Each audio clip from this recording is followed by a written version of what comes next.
to them around the world, and we're making it a personal mission to be in touch with each and every one. We're going to do episodes that are going to have rabbis, rebbitzins, dancing, mysticism, Kabbalah, family talk, foods, everything you can think of. Follow me, the adventure begins.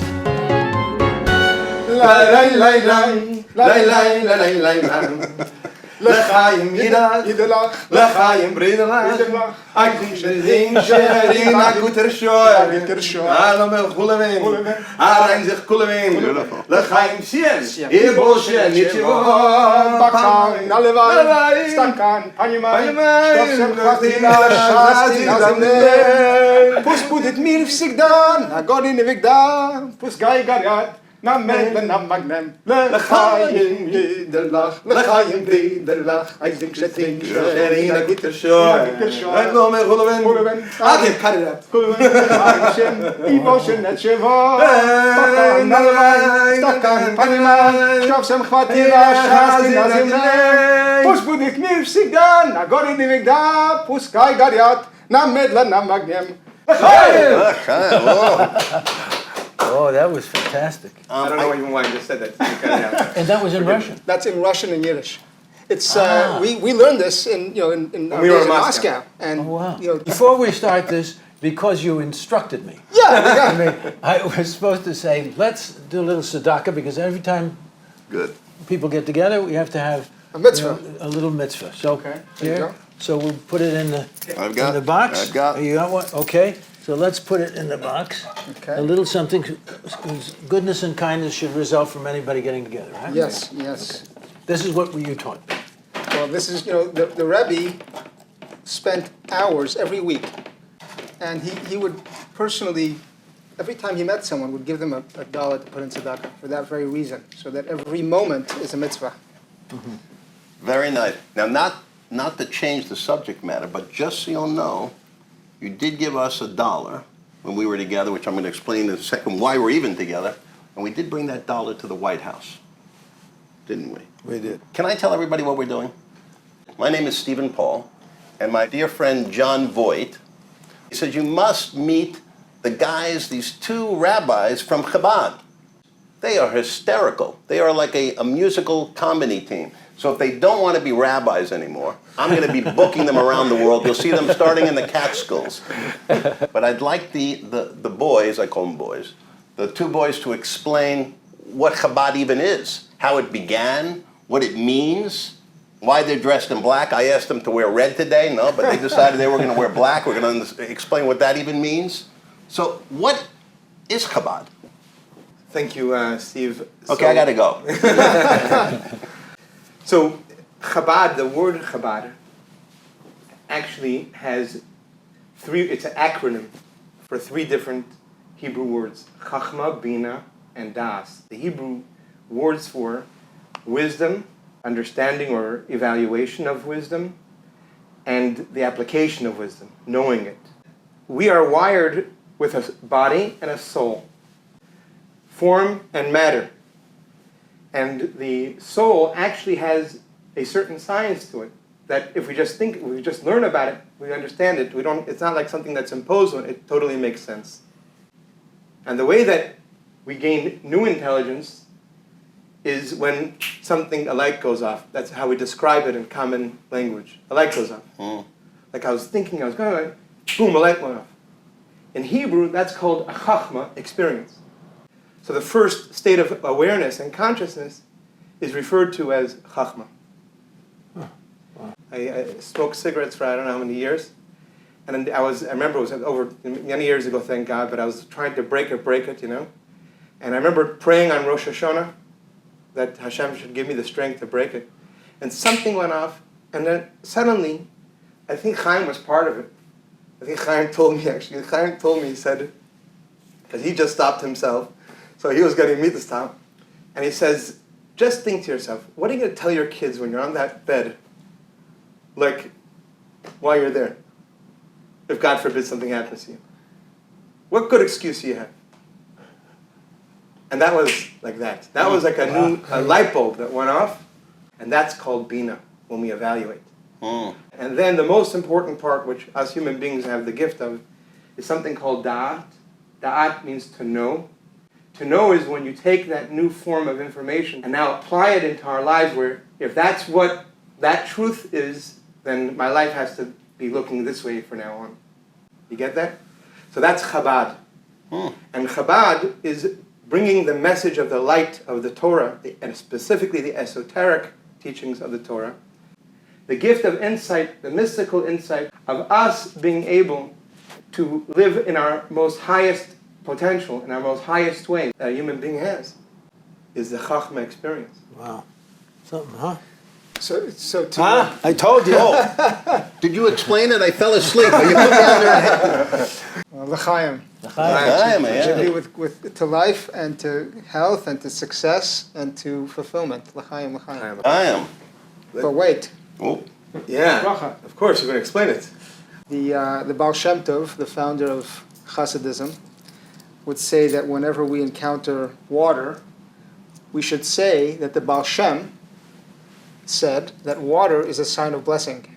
So when we see water, it's a recognition of God's blessings to us. Before we eat or drink, it's good to pause and to understand what we're about to do. We're about to take the gift of life and take it within us. It was something that was brought to us from outside of us and given to us freely.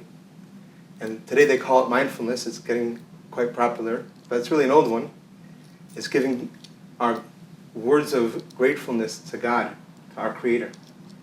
And the water is a gift that we're receiving right now. So we have a blessing, we say in Hebrew, which basically means, blessed are you, God, King of the universe, that everything that occurs in this world occurs by His word.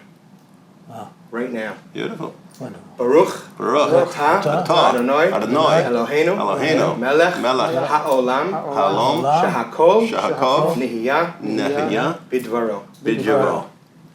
Amen. Does that mean all day long, if we're drinking water, should we be doing that 8 times a day? That's such a great question. What's the answer? Sign up for Hebrew school. Actually, there are Jewish laws, halachot, that tell us exactly how much time has lapsed between when you made the original blessing and if you are to make a new one. But when you're done, you're supposed to make another blessing, which is the after blessing. And by the way, this ties back to Abraham. Abraham, the father of all faiths, and the first Hebrew. So him and his wife Sarah, they opened their home and their tent to passerby. And the greatest joy of their lives was giving kindness and feeding hungry people. And they would bring them in, and Rashi actually quotes the exact blessing that Abraham would ask these strangers to say before they partook in their meal. And it was, Baruch Kel Elyon She'achalnu Mishalo. Blessed is our God from whom we have eaten. And he would have them say that blessing. And this ties back all the way to the beginning of the Jewish people. So we recognize that everything we enjoy and everything we take in is coming from God. I'm going to look at water in a different way from now on. Every time I look, I'm going to be thinking about everything you said. Yeah. We'll be right back with more Friends of Chabad. I actually went on Mark Levin's show, and I for some reason, I was inspired that the Mark Levin was asking me about what my connection was to the Jewish people and to Israel, and I talked about the Chabad, and in that I made a description at this very point that you're talking about. I described it. I said, and the people were suffering, and they were suffering because they couldn't learn all the information that was passed down to them from the Talmud and all of this stuff and the regulations, and they were working so hard and being put upon by their societies to such a degree that they were suffering. They couldn't be Jewish. They couldn't. The Jewish guy was missing from their lives. They couldn't participate, and into this came this man who was viewed initially as teaching children. So he started to teach children, and they thought he was a little bit slow initially, the community. And then little evidence came out that he knew everything they knew, and he was a Torah scholar and a Talmudic scholar on top of it, and knew all of this stuff, and suddenly he became the focus of so much information. And then he said, you people who are suffering, we have a way to do it. We have a way to bring you back and bring you what you think you're missing. And I'm not going to do it with lessons, with books, we'll show you in our lives how we do it, and we'll do it with joy and song, or something like that. Yeah. That's what I said. Yes. Yeah. Now, am I right? The Baal Now, Shem you're the It was a one good story. Whether he's right or listen, not, it was a good story. I already told this to so many people. Don't correct it. Most of what you said is right. There were just little details, but because one of the things that the Baal Shem Tov did, there were a lot of people that were knowledgeable also, Yes. and there were people that were very religious and very rigid. and very rigid in their religiosity, Uh-huh. because they were missing Those the medication that the Baal Shem Tov brought with his words and teachings, which we're going to do one soon, because it's actually every Wednesday at 11:20. I give a Baal Shem Tov class. Really? I love this show. This show is like, What's that word? It's a it's for bringing. bring 'em. So here's who we bring them. Yeah. So the idea is that the Baal Shem Tov, by introducing ideas, small ideas, by introducing little packets of information, giving us insights into the story behind the story, it gave us the possibility to breathe again, to breathe soul again. Because imagine as someone, a friend of ours, Rabbi Jacobson, I heard him years ago say the following example. Imagine two people, boy, girl, good friends with each other, they're in 20s, they're both looking for the right match, and finally they're 35 years old, they both like each other, but they don't have that thing, the marriage thing. Imagine if they decide, listen, we like each other, we kind of respect each other, we both want to have children, we're not going to find the right match, let's just get together. So we'd only love each other.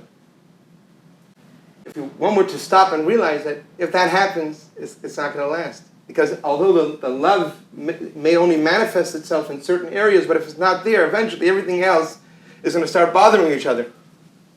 So at the core of the relationship is a love that is, in most time, is kind of invisible, and everything else about it is what's visible. But that core is the breath of it all. And the Baal Shem Tov did the same by introducing teachings and insights that were all part of Torah. They were all part of the teachings already, but giving access to these teachings to the most simple of people. And in so doing, gave us the way and the ability to experience the exact same events that otherwise took us down to take us up. Wow. And just a little story, one time the Baal Shem Tov had a student who came to far away with all his sheep to come to be with the Baal Shem Tov for Yom Kippur. And on the eve of before Yom Kippur, he was all settled. He figures he's going to take his sheep out to pasture where it's outside the neighborhood so it won't eat anyone else's food. And when he's out there, he falls asleep. And when he wakes up, it's already Yom Kippur. And here he is in the forest alone, just a few miles from his holy teacher who he looked forward all year to be praying with him, to be in the spirit with him, to be in the presence of something that one could only experience in the presence of the Baal Shem Tov.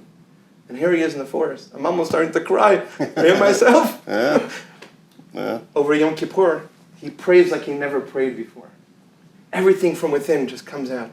Not out of self-pity. He was a student of the Baal Shem Tov. They didn't do that kind of stuff. But he had a brokenness within him, that distance from being with his Rebbe and trying to be as connected as he felt when he was there. Praying actually in a way that only because of the experience, he got that deep. And that right after Yom Kippur, he rushes out to go to the Baal Shem Tov. And as he's coming to the Baal Shem Tov synagogue, the Baal Shem Tov is there smiling and is clapping. He says, Yankele, if you only knew what your prayers accomplished for all the people in the forest that couldn't pray on Yom Kippur. If you only knew. And that was what the Baal Shem Tov brought us, to take a story that otherwise felt like, oh, this whole year is going to be horrible. I wasn't there with the Baal Shem Tov. I wasn't there in presence. But instead, to take it and to turn it into an experience like, wow, I got to do that? Oh my God. That's the Baal Shem Tov. Yeah, well. How inspirational was that? We're going to see you again next week. Friends of Chabad.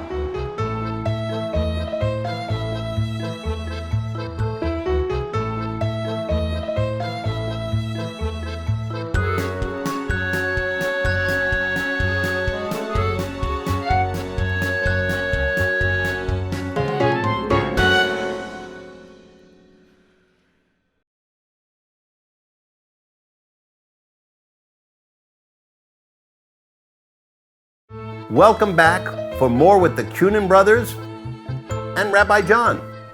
See, I'm like a good schoolboy, you know. I brought some things. See, they gave me a Chumash, which is the 5 books, with the Rebbe's interpretations, you know, Rashi and the Rebbe. And then I have this book. It's concerning the Jews. And it has Mark Twain said some wonderful things, but I wanted to just, because I was so impressed with what he just did, I want to read us something just to start this out. This is the beginning. I'm just trying to get into the show, you know what I mean? In other words, I'm auditioning for this show. That's what's going on. So anyway, this, listen to this. This is what when I hear this is what I feel myself. I will insist the Hebrews have contributed more to civilize men than any other nation. If I was an atheist and believed in blind eternal fate, I should still believe that that fate had ordained the Jews to be the most essential instrument for civilizing the nations. They are the most glorious nation that ever inhabited this earth. The Romans and their empire were but a bubble in comparison to the Jews. Who said that? John Adams. Our country, this is why our country has such a resonance in the founding, because these people had information. When we say the Judeo-Christian ethic, the Judeo-Christian base, it has a great power and depth to it. And anyway, that's what I thought I'd contribute. The nation was founded on it. Yes, it? indeed. Yeah. Yeah. Well, you know, it's The principles of our nation. Yeah. So anyway, we were impressed with this. There's a reason. Can I say the fact that that passage is from one of our founding fathers is so providential, because that's from this, you know, the late 1700s. Yeah.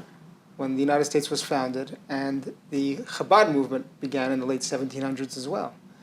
And it was in the 1940s when the light of Judaism was almost extinct. Almost extinguished. Yeah. Extinguished, God forbid. And it was the United States of America that rescued the Rebbe to bring him from the clutches of the Nazis to the United States. And if you look at the Jewish world today, all of it traces back to that kindness. So this country not only is founded by people who understood the importance of the Jewish people, but years later actually saved the Jewish people from destruction. And the Renaissance that we see around the world today is traced back to that very same kindness. So as we sit here today, we are mindful of that, and we bless our country, because the Jewish people owe its existence today in great part to the kindness of this country. The Rebbe, whenever he would talk about the United States, would refer to it as Medina Shel Chesed, the country of kindness. The country of kindness. And this building... I just want to, I have to correct you. That we owe our existence. I would say that I would change that word. So we owe our existence to this country. You know, we're appreciative of the protection that this country has provided for us, but we only owe our existence to Hashem. Right. I just want to make that clear. See what happens here? This could be the end of a very beautiful relationship. I'm sorry, I'm a stickler on that kind of stuff. No, because, that's good, exactly right. Yeah. But I understood the way he told it. I understood, In yeah. part, he said. Yeah. You see, I was listening. It's a great nation. The nation is made up of all cultures and all people from all over the world. It's embraced everybody. It's the most extraordinary country, literally, in the world, Yeah. which we have to protect and continue to make sure that it's the same as it was meant to be from the forefathers who started it all. Yes. Right? I want to say the Rebbe, the picture over here is a story of its own right, but the Rebbe, who's the leader of the Chabad movement, before he took leadership, he actually worked on the Manhattan Project on secret classified, Wow. which later we found out to be that the Rebbe was part of helping with the development of nuclear. Wow. And somebody asked the Rebbe in a later story, like why the Rebbe would be helping out. And the Rebbe said, if any country in the world that should have it, it should be this country because it has demonstrated itself to be a country of kindness, and it's been a deterrent, as we know. Yeah. So it's interesting, Yeah. to just So to follow can up you- on that. So go back to Chabad. Yes. So basically, 300 years ago, the scene in the European world is that you have Jewish people suffering pogroms. That's when their neighbors would come in and rape them and loot them. Suffering from all different types of deprivation. And at some point there was imagine a cloud of melancholy over the Jewish people. Going through all, here it's after being exiled from the Holy Land already for over 1,700 years. There was a lack of soul, that was present. And as a result of that, a lot of other things happened. The learned and the non-learned became segregated from each other. Because even the learned people, if a person's very learned but they're missing the soul of it all, then what's the learning? That could take you in the wrong direction. And then in the scene of this all, someone arrives whose name is Yisrael, the Baal Shem Tov, which we'll talk about. And the Baal Shem Tov, he is the one that begins what will eventually become the Hasidic movement. And every one of the characters from the time of the Baal Shem Tov until today, the Baal Shem Tov, his student, and then the first Chabad Rebbe, and then the subsequent Rebbes afterwards,